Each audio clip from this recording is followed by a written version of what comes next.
প্রিয় লিসেনার্স, আসসালামু আলাইকুম। ধরুন আধার রাতে আপনি গ্রামের কোনো এক নির্জন মেঠো পথ দিয়ে একাকী হেঁটে যাচ্ছেন। হঠাৎ করেই এক মুহূর্তের জন্য আবছা চাঁদের আলোয় আপনি দেখতে পেলেন বাঁশঝাড়ের পাশে দাঁড়িয়ে আছে একটি ছায়ামূর্তি। ওই ছায়ামূর্তির অস্বাভাবিক উচ্চতা এবং আগুন ঝরা চোখ স্পষ্টই জানান দিচ্ছে যে সে আমাদের জগতের কেউ নয়। এমন সময় আপনি যতই সাহসী হন না কেন, ভয়ের এক শীতল শিহরণ কিন্তু আপনার শিরদাঁড়া দিয়ে প্রবাহিত হতে বাধ্য। আমাদের দেশে সম্ভবত এমন একটিও অঞ্চল খুঁজে পাওয়া যাবে না যেখানে কোনো কালেই মানুষ এই ধরনের ভয়ের অথবা ব্যাখ্যাহীন ঘটনার সম্মুখীন হননি। আমাদের লিসেনার্সদের কাছ থেকে প্রতিনিয়ত পাওয়া এমনই অসংখ্য ঘটনার মধ্য থেকে বাছাই করা সেরা ঘটনা নিয়ে আমাদের এপিসোডগুলো সাজানো হয়। তবে বাস্তবতার নিরিখে কয়েকটি ঘটনার সাথে জড়িত চরিত্রদের ছদ্মনাম ব্যবহার করা হয়ে থাকে। আশা করছি আমাদের আজকের এপিসোডটিও আপনাদের সত্য ভয়ের ঘটনা জানার তৃষ্ণা কিছুটা হলেও মেটাতে সক্ষম হবে ইনশাল্লাহ। প্রিয় লিসেনার্স, চলুন শুরু করি আমাদের আজকের এপিসোড। আপনাদের সবাইকে স্বাগতম অলৌকিক জগতে। প্রিয় লিসেনার্স, আমাদের আজকে যিনি ঘটনা পাঠিয়েছেন তার নাম মেহেদি। ঘটনাটি যেভাবে মেহেদি ভাই লিখেছেন আমি ঠিক সেভাবেই আপনাদের সাথে শেয়ার করছি। সময়টা 2007 সাল।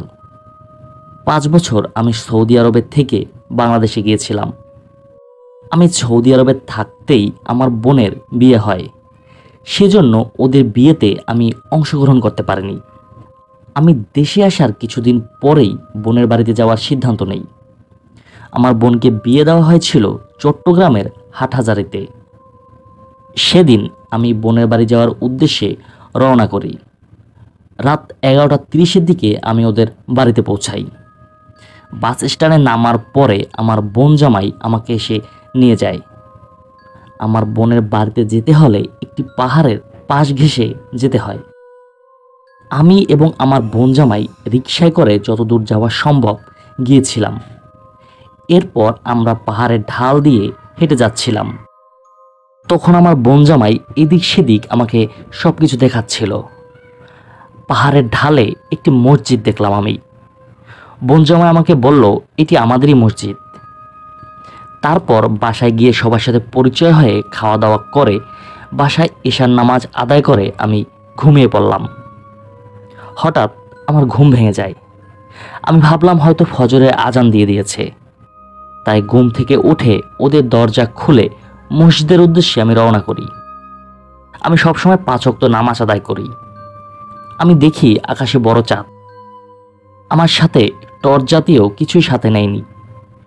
বোনের বাসা থেকে মসজিদে যেতে 5 থেকে 7 মিনিট সময় লাগে। হেঁটে হেঁটে মসজিদে চলে গেলাম। আমি অজু করে মসজিদে ঢুকলাম। আমি দেখতে পাই সম্পূর্ণ মসজিদ মুসল্লিতে ভরা। এই দৃশ্য দেখে আমার খুবই ভালো লাগলো। কিন্তু একটা বিষয় আমি খেয়াল করলাম, মসজিদে যত মুসল্লি আছে সকলেই সাদা পাঞ্জাবি পরিহিত এবং মসজিদ থেকে এত সুন্দর একটা সুঘ্রাণ আসছিল যা আমি আগে কখনোই পাইনি। আমার মনে হচ্ছিল জান্নাতের বাগিচায় আমি এসেছি। আমি মসজিদে প্রবেশ করে সুন্নত নামাজ আদায় করে নিলাম। সুন্নত শেষ করে কিছুক্ষণ বসলাম। আমি দেখলাম কেউ কেউ সুন্নত আদায় করছে, আবার কেউ বা কোরআন তেলাওয়াত করছে, কেউ তসবিহ পড়ছে। কিন্তু ইমাম সাহেব আমার দিকে তাকিয়ে একটা মুচকি হাসি দিলেন। এর কিছুক্ষণ পরে জামাত শুরু হয়ে গেল। জামাতের সাথে ফজরের নামাজ আদায় করলাম। আমি মুগ্ধ হয়ে ইমাম সাহেবের তেলাওয়াত শুনছিলাম। এত সুন্দর যা বলে বোঝাতে পারবো না। জামাত শেষে পেছনে তাকিয়ে লক্ষ্য করলাম বাইরে তখনও সূর্যের আলো দেখা যায় না। কিন্তু জামাত শেষ হওয়ার পর তো সকালের আলো কিছুটা বের হয়। যেহেতু আমি মসজিদে আছি তাই কোনো বিষয় নিয়ে ভয় পাওয়ার কোনো প্রশ্নই ওঠে না। মোনাজাত শেষে আমি যখন মসজিদ থেকে বের হতে যাব তখন ইমাম সাহেব আমাকে ডাক দিলেন। আমি পিছনে ফিরে তার কাছে গেলাম। ইমাম সাহেব আমার পরিচয় জিজ্ঞেস করলেন এবং আমি তাকে আমার পরিচয় দিলাম। ইমাম সাহেব আমাকে বলল, আপনি আরও কিছুক্ষণ মসজিদে থাকেন, চারদিকে আলো ছড়িয়ে পড়লে মসজিদ থেকে যাবেন, আর যদি কোনো সমস্যা হয় ইয়ামিন বলে 3 বার ডাক দিবেন। এই কথা বলে ইমাম সাহেবও মসজিদ থেকে বের হয়ে গেল। কিন্তু আমি ইমাম সাহেবের কোনো কথারই মর্ম বুঝলাম না। তিনি কেন আমাকে পরে যেতে বললেন, আর কোনো সমস্যা হলে ইয়ামিন বলে ডাকতেই বা কেন বললেন? যেহেতু একজন ইমাম সাহেব আমাকে বলেছেন একটু পরে যেতে, তাই আমি মসজিদেই বসে রইলাম। অবাক করা কাণ্ড, প্রায় 20 মিনিট পরে একজন মুরব্বী মসজিদে আসলেন। তিনি আমার থেকে আমার পরিচয় নিলেন এবং আজান দিলেন। আজান শেষে তাকে বললাম যে, কাকা, মসজিদে তো জামাত হয়ে গেছে, আর আপনি এখন আজান দিচ্ছেন কেন? আমার এই কথাটি শুনে ওই কাকা আমার দিকে এক দৃষ্টিতে তাকিয়ে রইলেন। তিনি বললেন, তুমি কি বলছো এসব বাবা? এখন তো আজানের সময় হয়েছে, নামাজ কখন শেষ হলো? তখন আমি আর মুরব্বির সাথে তর্ক করিনি। আজানের কিছুক্ষণ পরেই গ্রামের নামাজি ব্যক্তিরা মসজিদে চলে আসলো। সেই সাথে আসলো ইমাম সাহেব, এবং কিছুক্ষণ পরেই মসজিদে আবারও জামাত হলো। আমি তখন দ্বিতীয় জামাতেও শরীক হলাম। জামাত শেষ করে মসজিদের ইমাম সাহেবকে সব ঘটনা আমি খুলে বললাম। সে আমাকে অভয় দিয়ে বলল, আপনি জিনদের সাথে নামাজ আদায় করেছেন, ওরা সকলেই ভালো জিন, তাই আপনার কোনো ক্ষতি ওরা করেনি। এই কথা শুনে আমি খুবই অবাক হয়ে গেলাম। মনের ভেতর যদিও কিছুটা ভয় কাজ করছিল, তবে ভালো লাগছিল এই ভেবে জিনদের ইমাম সাহেবের ব্যবহারটা অসাধারণ ছিল। এরপর আমি বোনের বাসায় চলে যাই। হাটহাজারী এলাকাটা ঘুরে ঘুরে দেখছি, সবার সাথে আমার পরিচয় হয়েছিল। ওখানে যাওয়ার 3 দিন পরে জানতে পারি আমার বোন জামের বড় ভাই মাহবুব ভাই 2 বছর ধরে অসুস্থ। কোনো চিকিৎসা করে নাকি ওনার উন্নতি হচ্ছে না, এমনকি ডাক্তারেরাও কোনো রোগ ধরতে পারছিল না। মাহবুব ভাইয়ের শরীরে মাংস নেই বললেই চলে, শুধু হাড়। দেখে মনে হয় জ্যান্ত একটা কঙ্কাল। মাহবুব ভাইয়ের পরিবার থেকে তার অসুস্থতার ব্যাপারে সম্পূর্ণ ডিটেলস আমি নেই। এই মাহবুব ভাই ছিলেন ধনী একজন মানুষ। সে সাগরে মাছের ব্যবসা করত। চিকিৎসা করতে করতে তার যত সম্পদ ছিল সবই তিনি শেষ করে ফেলেছেন। এখন মৃত্যুর জন্য অপেক্ষা করছেন। চিকিৎসা করার মতো টাকা তার কাছে নেই। তাদের পরামর্শ দেই মাহবুব ভাইকে কোনো বড় হুজুরকে দেখাতে।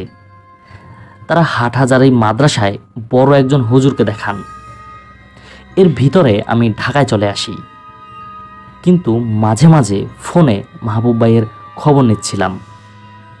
হাটহাজারী মাদ্রাসার হুজুর জানায় মাহবুব ভাইকে খুব জঘন্যতমভাবে ব্ল্যাক ম্যাজিক করা হয়েছে। কিন্তু এই হুজুর এই ব্ল্যাক ম্যাজিক নিয়ে কাজ করেন না। এই ঘটনা শোনার পর আমার সেই জিন ইমাম সাহেবের কথা মনে পড়ে যায়। কারণ ওই ইমাম সাহেব বলেছিল, যদি কোনো সমস্যা হয় রাতে মসজিদে গিয়ে ইয়ামিন বলে যেন তাকে ডাকি। এরপর আমি আর কোনো চিন্তা ভাবনা না করে হাটহাজারিতে চলে যাই। সেই রাতে আমি আবার সেই মসজিদে যাই। তখন রাত 3টের মতো বাজে। পাহাড়ের ঢালে সেই মসজিদে গিয়ে প্রথম ভালোভাবে আমি অজু করি। এরপর আমি মসজিদে প্রবেশ করি। মসজিদে ঢুকেই ইয়ামিন বলে আমি 3 বার ডাক দেই, এবং আমি শুনতে পাই মসজিদের টিনের উপরে একটি ঢিল পড়ার মতো শব্দ, এবং আমি দেখতে পাচ্ছিলাম দূর থেকে হেঁটে আসছে সেই ইমাম সাহেব। তাকে দেখে আমি খুব ভয় পাচ্ছিলাম, আবার সাহসও পাচ্ছিলাম। আমার মন বলছিল সে আমার কোনো ক্ষতি করবে না। যদি ক্ষতি করার কোনো ইচ্ছাই থাকতো সেই দিনই করতে পারত। ওই ইমাম সাহেব দূর থেকেই আমাকে সালাম দিলেন। আমি সালামের উত্তর দেই। ইমাম সাহেব বললেন, আমার নাম ইয়ামিন। আপনি হয়তো জেনেছেন আমি মানুষ নই, আমি জিন। এবং তিনি জিজ্ঞেস করলেন যে কী জন্য আমি তাকে ডেকেছি। তখন আমি ওই ইমাম সাহেবকে মাহবুব ভাইয়ের সমস্ত ঘটনা খুলে বলি। ইয়ামিন ভাই আমাকে জানায়, আপনি আমাকে আজকের দিনে সময় দিন, আমি সমস্ত ব্যাপারটা জেনে আপনাকে আগামীকাল জানাবো। এবং আমি তার কথায় সম্মতি দিয়ে সেদিনের মতো বিদায় নেই। আমি প্রায় 2 ঘন্টার মতো তার সাথে কথা বলেছি। এরপর একবারে মসজিদ থেকে নামাজ পড়ে বোনের বাসায় ফিরি। এই 2 ঘন্টায় ওই ইমাম সাহেবের সাথে আমার একটি বন্ধুত্বপূর্ণ সম্পর্ক গড়ে ওঠে। পরদিন ঠিক একই সময়ে আমি মসজিদে গিয়ে ইমাম সাহেব সহ আরও অনেক মুসল্লিকে দেখতে পাই। এরা সকলেই জিন। এরা সাধারণ মানুষের মতোই নামাজ পড়ে বের হয়ে যায়। নামাজ শেষে আমি এবং ইমাম সাহেব মসজিদে বসে পড়ি। এরপর ওই ইমাম সাহেব কথা বলতে শুরু করেন। তিনি বলেন, মাহবুব ভাই মালদ্বীপে ঘুরতে গিয়েছিল। তার পরিবার জানে সে তার বন্ধুদের সাথে গিয়েছিল, কিন্তু তিনি গিয়েছিলেন তার এক মেয়ে বান্ধবী নিয়ে। আপনার মাহবুব ভাই এবং সেই মেয়ে বান্ধবী একসাথে থাকার কারণে ওই মেয়েটি নাকি অন্তঃসত্ত্বা হয়ে পড়ে, কিন্তু তারা উভয়ই জানতো না যে মেয়েটি অন্তঃসত্ত্বা। ওই বাচ্চাটির বয়স 4 মাস হওয়ার পরে তারা এই বিষয়টি জেনেছিল। মেয়েটিকে আলাদা একটি বাসায় রেখেছিল আপনার ভাই। বাচ্চাটি জন্ম নেওয়ার পরে তাকে জীবিত অবস্থায় সাগরে ফেলে দেওয়া হয়েছে। এই সাগরে ফেলে দেওয়ার দৃশ্য একদল ভালো জিন দেখেছিল। এই দৃশ্য দেখে তারা এটি সহ্য করতে পারেনি। কিন্তু এর ভিতরেই আপনার ভাইয়ের যিনি বিজনেস পার্টনার ছিলেন তার সাথে আপনার ভাইয়ের ঝগড়া হয়। এক পর্যায়ে তারা দুজন আলাদা ব্যবসা শুরু করে, কিন্তু আপনার ভাই ব্যবসায় ভালো ছিল, আর সেই বিজনেস পার্টনারের ব্যবসা খুবই খারাপ যাচ্ছিল। সেই রাগে ক্ষোভে আপনার ভাইকে সে কালো জাদু করে। এক তান্ত্রিকের মাধ্যমে কালো জাদু করা হয়। 41টি বদ জিন আপনার ভাইয়ের পেছনে চালান করে দেয়া হয়। যে ভালো জিনরা ওই বাচ্চাটিকে সাগরে ফেলতে দেখেছিল তারাও এই খারাপ জিনদের সাথে যুক্ত হয়। এখন এই জিনদের ভালো ও খারাপ দল মিলে আপনার ভাইয়ের পেছনে লেগে পড়েছে। ওরা চায় আপনার ভাইকে তিলে তিলে শেষ করে দিতে। এই কথাগুলো শুনে আমি খুবই অবাক হয়ে যাই। আমরা কথা বলছিলাম, এর মধ্যেই পিছন থেকে সেই চাচা মসজিদে আজান দিতে আসলেন। আমি যখন পিছনে তাকালাম যে কে আসছে এটি দেখার জন্য, এবং চাচাকে দেখে যখন আবার সামনে তাকাই, আমি দেখি ওই ইমাম সাহেব আর নেই। তখন আমার খুব খারাপ লাগছিল। সমস্যার সমাধানের পরটি আমি জানতে পারলাম না। সেদিনও নামাজ আদায় করে বোনের বাসায় ফিরে গেলাম। আমি গিয়ে সমস্ত ঘটনা সবাইকে খুলে বললাম, এবং এটাও বললাম যে বিজনেস পার্টনার কালো জাদু করেছে। তার মেয়ে বন্ধুকে নিয়ে মালদ্বীপে যাওয়ার ঘটনাটা আমি আর কাউকে বললাম না। তবে আমি মাহবুব ভাইকে মালদ্বীপের ঘটনাটি বলি, এবং মাহবুব ভাই খুব আফসোস করেন। মাহবুব ভাই আমাকে জানায় সে নাকি প্রায় একটি বাচ্চাকে স্বপ্ন দেখে। বাচ্চাটি করুণ সুরে কান্না করে। মাহবুব ভাইয়ের সাথে কিছু ঘটনা ঘটেছিল। ঘটনাগুলো ছিল এমন, সে পাইকারি মাছ বিক্রি করে দোকান থেকে বাসায় ফিরছিল। তখন রাত আনুমানিক 11টার মতো। তিনি পাহাড়ের ঢাল দিয়ে হেঁটে হেঁটে ফিরছিলেন। তখন তিনি দেখতে পান দূর থেকে 50টির মতো আলো তার দিকে হেঁটে আসছে। তিনি ভেবেছিলেন হয়তো মানুষজন হবে, এবং তিনি কাছে যান। কাছে গিয়ে তিনি ভয়ানক এক বিষয় দেখতে পান। তিনি দেখতে পান প্রায় 50টির মতো বড় বড় সাইজের সাপ, যাদের চোখ ঝলঝল করছে। এই দৃশ্য দেখে তিনি উল্টো দিকে দৌড়তে শুরু করেন, এবং পাহাড় ঘুরে অন্য রাস্তা দিয়ে তিনি বাড়িতে পৌঁছান।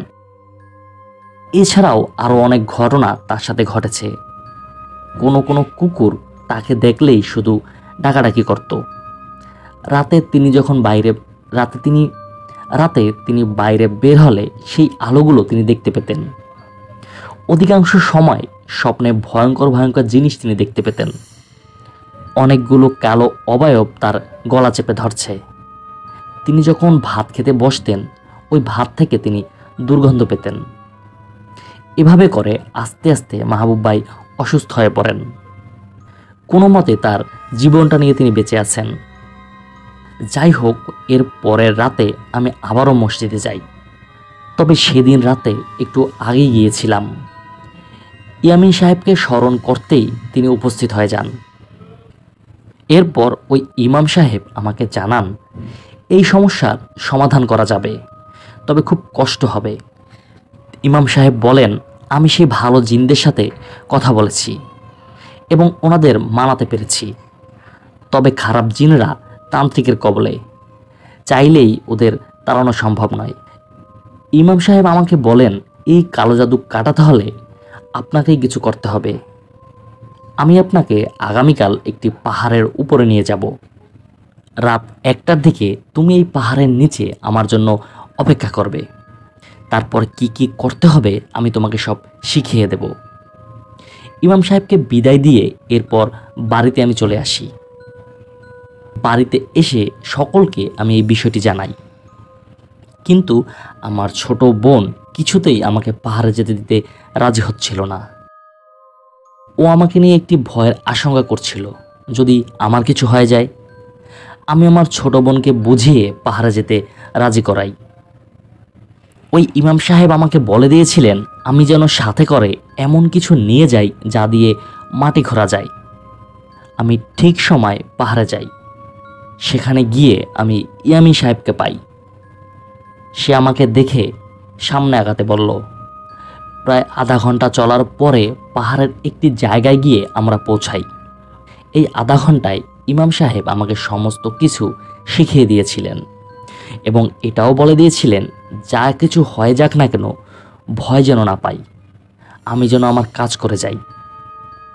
পাহাড়ের যে জায়গায় আমরা গিয়েছিলাম সেখানে আমি দেখতে পাই শত শত কবর এবং প্রতিটি কবর অনেক লম্বা লম্বা।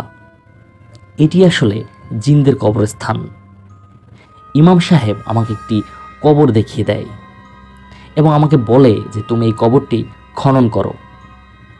আমি কবরটি খনন করতে শুরু করি। কবর খনন করার সময় দেখতে পাচ্ছি আমাদের চারদিক ঘিরে অনেকগুলো চোখ আমার দিকে তাকিয়ে আছে। একটু দূরে দূরে দুটি করে চোখ, প্রতিটি চোখ হালকা আগুনের মতো জ্বলছে। যখনই আমি কবর খনন করা শেষ করি এবং তার ভিতরে হাত দেই, তখনই শুরু হয়ে যায় ভয়ঙ্কর ঝড়। চারদিকে প্রবল বাতাস, আশেপাশের গাছগুলো যেন আমাদের উপরে ভেঙে পড়বে। আমি কোনো কিছুতেই মন না দিয়ে কবরে হাত দেই। আমি কবরে হাত দিতেই আমি একটি হাঁড়ি দেখতে পাই। ওই হাঁড়িটি ছিল পিতলের। আমি হাঁড়িটি হাত দিয়ে বের করি এবং বের করতেই দেখি হাঁড়ির মুখটি কাপড় দিয়ে বেঁধে রাখা হয়েছে। ইমাম সাহেব বলেন, এটি নিয়ে চলো।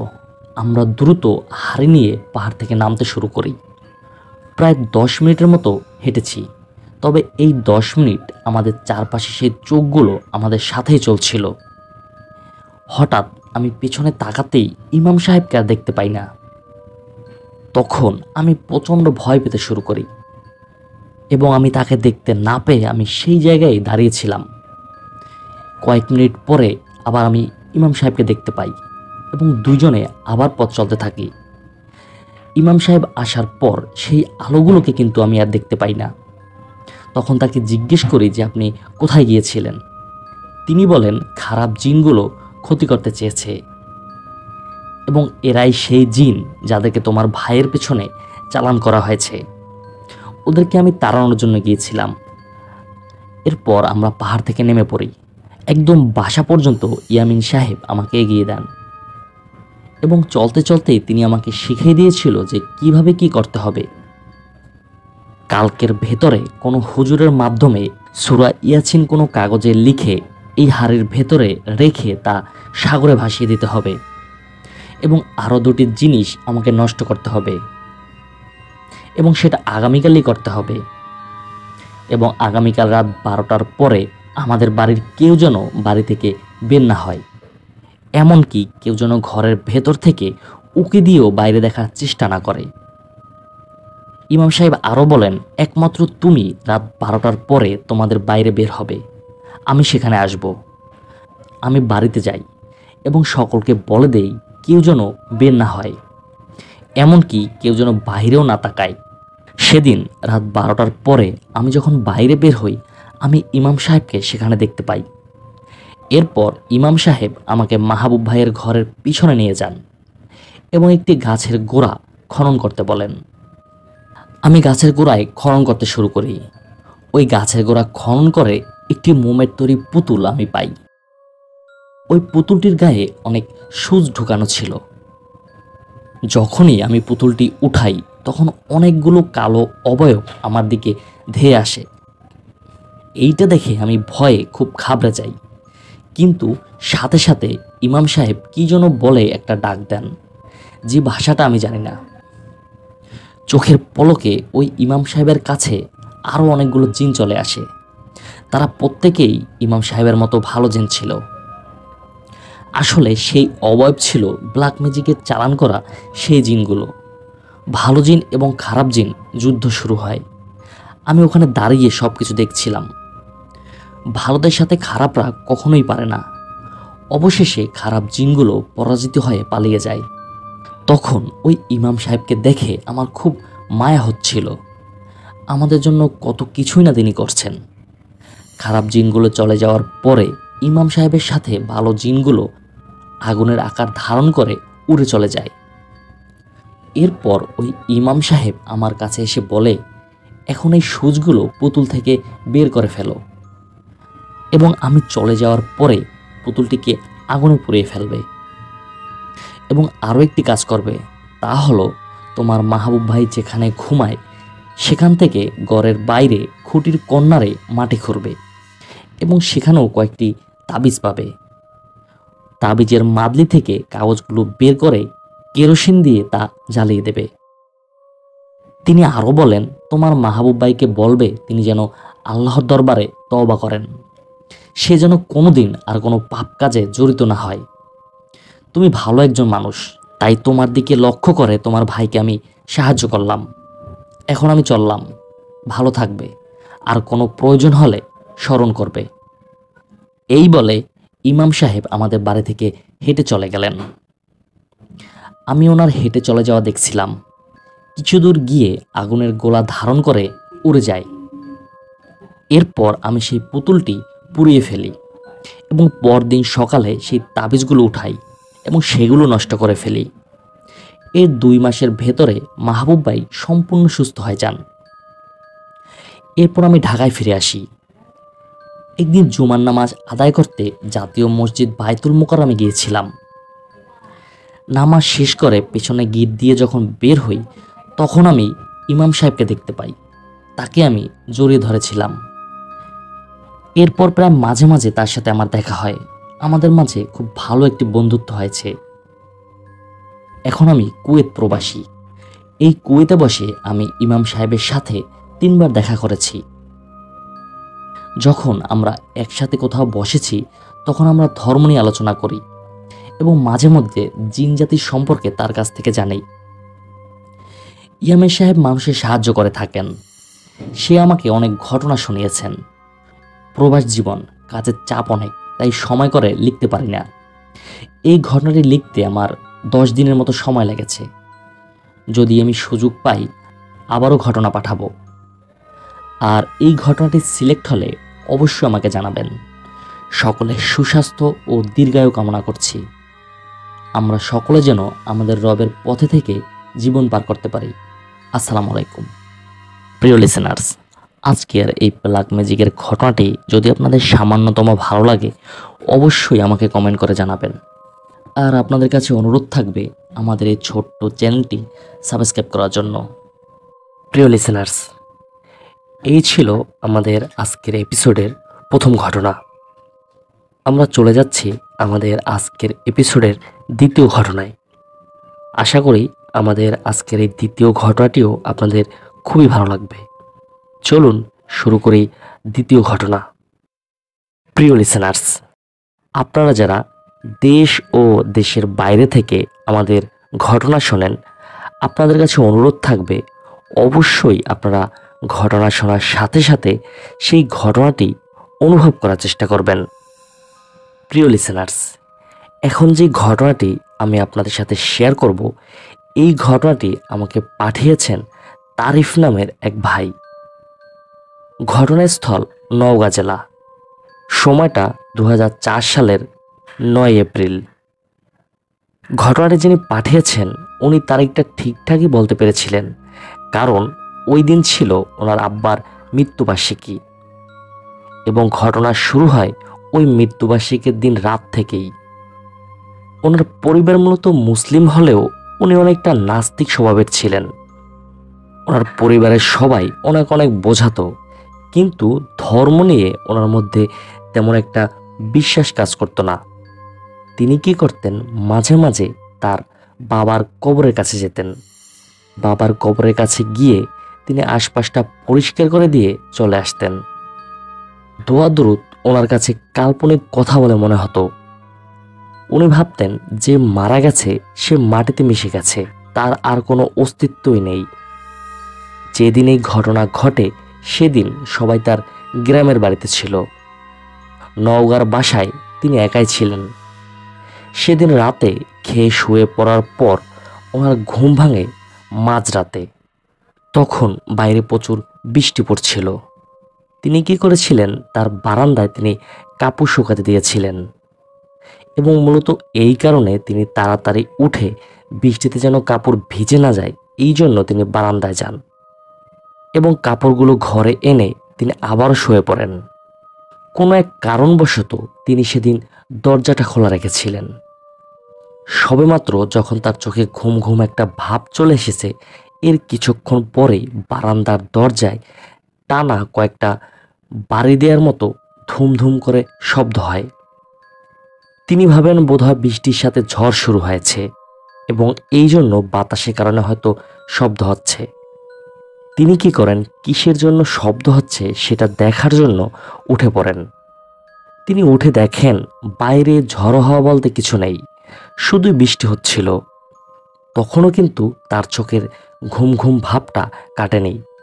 তিনি এই শব্দের গুরুত্ব না দিয়ে দরজার ছিটকিনি আটকে আবার বিছানায় গিয়ে শুয়ে পড়েন এবং চোখ বন্ধ করতে যাবেন, ঠিক এমন সময় ওনার রুমে প্রবেশ করার দরজার সামনে কি যেন এসে দুইবার কাশি দিল। এই কাশির শব্দ শুনে ওনার ঘুম ঘুম ভাবটা চলে যায়। উনি ভাবেন বাসায় কে ঢুকলো। এর ঠিক কয়েক সেকেন্ড পরেই তিনি স্পষ্ট একটা কণ্ঠস্বর শুনতে পেলেন। কেউ একজন বলছে, পানি দাও। এইটা শুনে উনি আতঙ্কিত হয়ে পড়েন, কারণ যে কণ্ঠটা উনি শুনেছিলেন তা হুবহু ওনার বাবার কণ্ঠের সাথে মিলে যাচ্ছিল। তার মনে পড়ে যায় তার বাবা ঠিক এভাবেই দুইবার কাশি দিতেন এবং এটা তার একটা অভ্যাসের মতো ছিল। তিনি কাশি দিয়ে পানি খেতেন, পানি না পেলে জোর গলায় বলে উঠতেন, পানি দাও। তখনও এই বিষয়টাকে আসলে তিনি তেমন আমলে নেননি। তিনি ভাবেন কি বিকেলে তার বাবার কথা অনেক মনে পড়েছিল, হয়তো সেই কারণেই ভুলভাল কিছু শুনছেন এবং এটাই ভেবে নেন তিনি। ঠিক এমন সময় ওনার ঘরের দরজায় ঝুলন্ত একটা পর্দা ছিল, সেটা হুট করে আচমকা সরে যায়। চারদিকে ঘুটঘুটে অন্ধকার, শুধু ওই স্থানটাতেই লালচে এক ধরনের আলো জ্বলছিল। তারিফ ওই আলোটার দিকে এক দৃষ্টিতে তাকিয়ে থাকেন।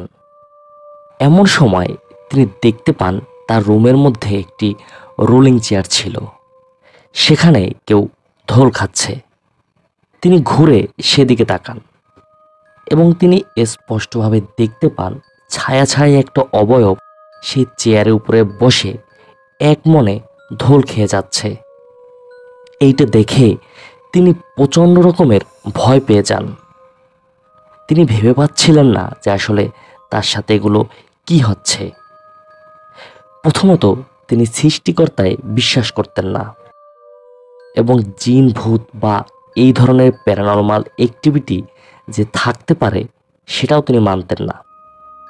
তখন জিনিসটা কি হচ্ছে তার সাথে এইটা দেখার জন্য তিনি কিছুটা মনে সাহস সঞ্চয় করে ওই চেয়ারটির কাছে তিনি যান এবং তিনি দেখতে পান তার বাবা সেখানে শুয়ে আছে। তার বাবা মূলত বাসায় থাকতে চেকের লুঙ্গি এবং স্যান্ডো গেঞ্জি পরতেন এবং তিনি স্পষ্ট দেখেন ওই যে অবয়বটি ওখানে বসে ঢোল খাচ্ছে, তিনিও সেই একই ধরনের পোশাক ওখানে পরে বসে আছেন। উনি তখনও ভেবে পাচ্ছিলেন না যে আসলে উনি স্বপ্ন দেখছেন নাকি এটা সত্যি তার সাথে ঘটছে। উনি চেয়ারটির সামনে গিয়ে দাঁড়ান। এমন সময় ওই যে চেয়ারে যিনি বসেছিলেন ওনার বাবা বলি বা অশরীরী বা জিন যাই হোক, ওই জিনিসটা তার সামনে উঠে দাঁড়ায় এবং প্রচণ্ড জোরে তার গালে একটি চর বসিয়ে দেয়। এরপর আর তার কিছু মনে নেই। পরদিন যখন তারিফের জ্ঞান ফেরে, তিনি নিজেকে দেখতে পান তিনি তার ঘরের মেঝেতে শুয়ে আছেন। তিনি দেখতে পান তার পুরো রুম লণ্ডভণ্ড অবস্থা। দেখে মনে হচ্ছিল কে বা কারা অনেক মানুষজন মিলে তার রুমের মধ্যে ভাঙচুর করেছে। প্রচণ্ড ভয়টা তারিফ তখন পান যখন তিনি দেখতে পান দেয়ালের উপরে রক্ত দিয়ে কিছু লেখা। এই রক্তের দাগটা দেখে তিনি তাড়াতাড়ি নিজের হাত পায়ে যে কোথাও তার কেটে গেল কিনা, কিন্তু না, সব ঠিকঠাক। তাহলে দেওয়ালে রক্ত আসলো কোথা থেকে? তিনি দেখতে পান তার রুমের দরজা ভেতর থেকেই লক করা। এর মানে ভেতরে কেউ আসার কথা না। তখন তারিফ আসলে কি করবেন এটা ভেবে পাচ্ছিলেন না। প্রথমত এই বিষয়গুলো তিনি কারোর সাথে শেয়ার করতে পারছিলেন না, কারণ তার পরিবারের সবাই জানতো যে তিনি সৃষ্টিকর্তা বা এই ধরনের প্যারানর্মাল কিছু বিশ্বাস করেন না। এবং এখন যদি তিনি এই কথাগুলো তাদেরকে বলেন, সবাই হয়তো তাকে নিয়ে হাসাহাসি করবে। এই কারণে তিনি এই বিষয়টা অ্যাভয়েড করে যান। এবং সেদিনও তিনি বাসায় একাই ছিলেন। সেদিন রাতে তিনি অফিস থেকে এসে বাথরুমে যান। রাত তখন 11টার মতো হবে। তিনি যখন গোসল করছিলেন, ঠিক এমন সময় তিনি বাইরে একটা শব্দ শুনতে পান। শব্দটা এমন ছিল কেউ যেন তার দরজায় হাতুড়ি দিয়ে বাড়ি দিচ্ছে। তিনি তাড়াতাড়ি করে তোয়ালে পেঁচিয়ে বাইরে বের হন। একটা কথা বলে রাখা ভালো, তারিফ কিন্তু গোসল করছিল শাওয়ারের পানি দিয়ে। তিনি তার শাওয়ারটা ওভাবে চালিয়ে রেখেই বের হয়ে যান তাড়াতাড়ি। কিন্তু বের হয়ে দরজা খুলে কাউকেই তিনি দেখতে পান না। তিনি আবার চলে আসেন। তিনি যখন ওয়াশরুমে ঢুকেন, তিনি প্রচণ্ড রকমের ভয় পেয়ে যান। তিনি দেখেন তার শাওয়ার থেকে পানির বদলে লাল রক্ত পড়ছে এবং তার সম্পূর্ণ বাথরুমের সাদা টাইলস রক্তে ভেসে যাচ্ছে। এইটা দেখে তিনি প্রচণ্ড ভয়ে চিৎকার শুরু করে দেন। তার চিৎকার শুনে নিচ থেকে তার বাসার বাড়িওয়ালা উপরে আসেন।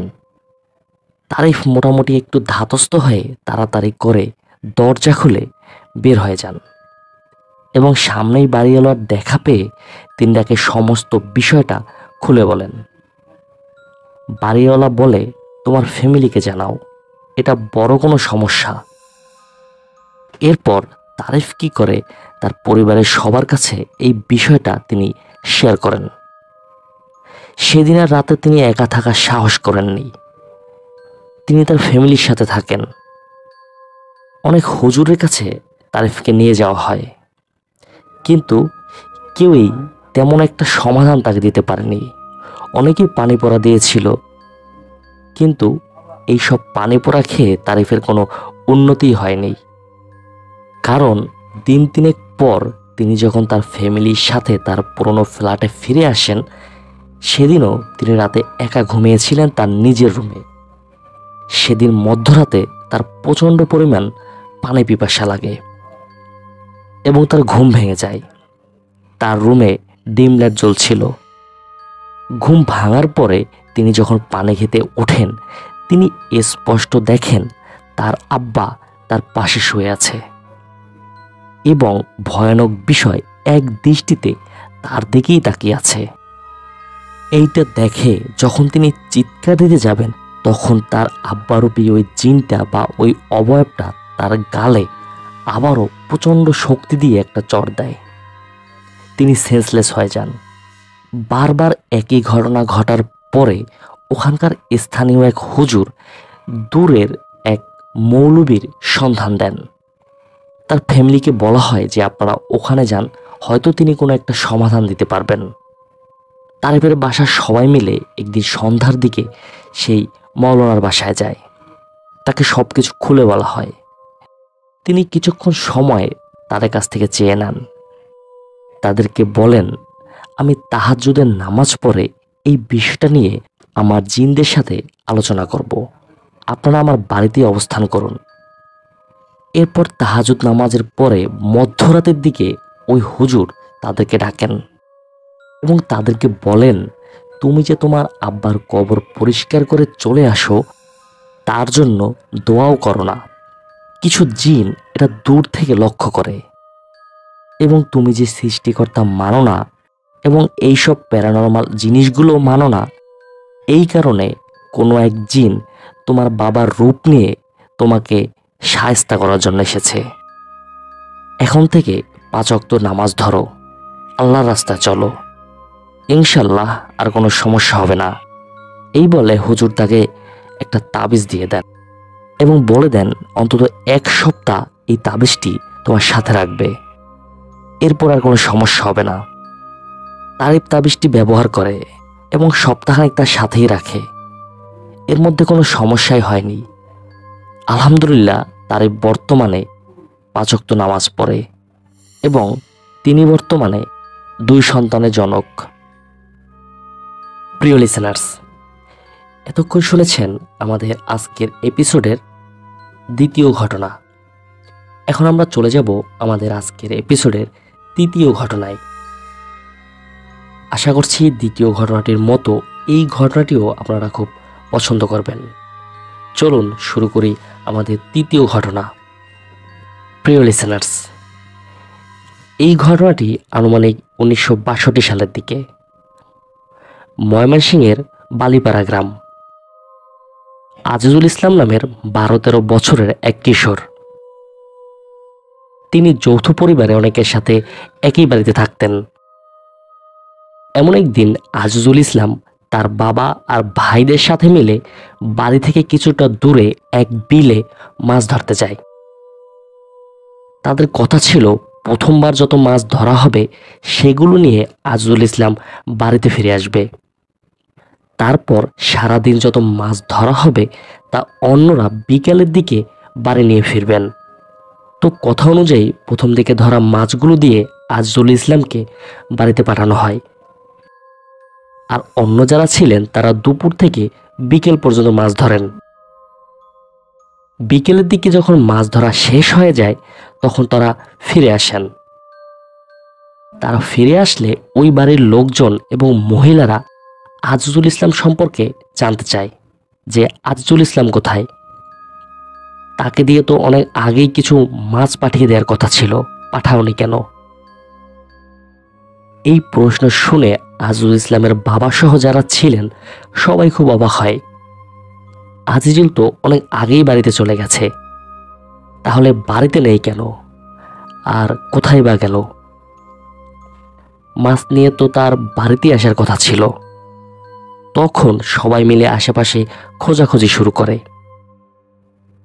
এবং ওই গ্রাম ছেড়ে অন্যান্য গ্রামেও তাকে খোঁজা হয়, কিন্তু কোথাও সে নেই, কেউ তাকে দেখেনি। এমনকি পার্শ্ববর্তী গ্রামগুলোতেও কেউ দেখেনি। আজিজুল ইসলাম নিরুদ্দেশ।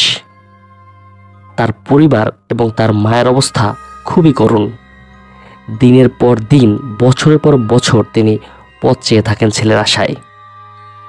ওই এলাকায় নতুন কোনো অল্প বয়সী মানুষের খোঁজ পেলেই তারা বেকুল হয়ে খোঁজ খবর করেন। যদি হারিয়ে যাওয়া ছেলেটি ফিরে আসে, হয়তো তার স্মৃতি নেই বা হুঁশ নেই। এমনভাবে দীর্ঘ 12 বছর এই অপেক্ষায় তাদের কেটে যায়। এরপর হঠাৎ একদিন একজন পাগলপ্রায় যুবক এলো আজিজুল ইসলামের বাড়িতে। সোজা ভাষায় যাদেরকে পাগলই বলা হয় সেই রকম একজন মানুষ।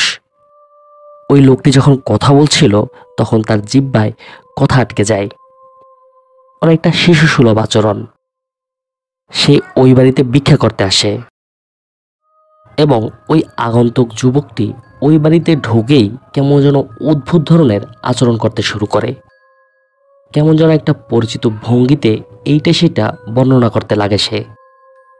ওই বাড়ির উঠোনে এক সময় কোথায় কি ছিল সে সব বলতে পারে।